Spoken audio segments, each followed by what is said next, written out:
এই রিজনিংটা সলভ করে নিই।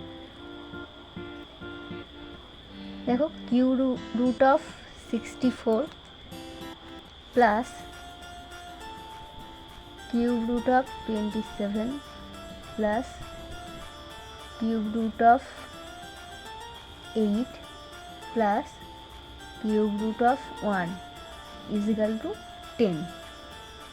Similarly, cube root of 125 plus cube root of 8 plus cube root of 27 plus cube root of 64 is equal to 14. Similarly,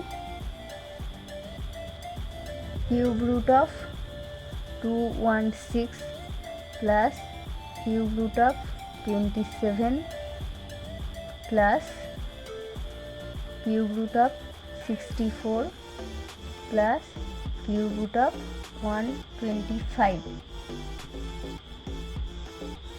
18। তাহলে আমার answer হবে 18। তাহলে বন্ধুরা তোমরা এই প্রবলেমটা সলভ করে দেখো এর অ্যান্সার কত হবে।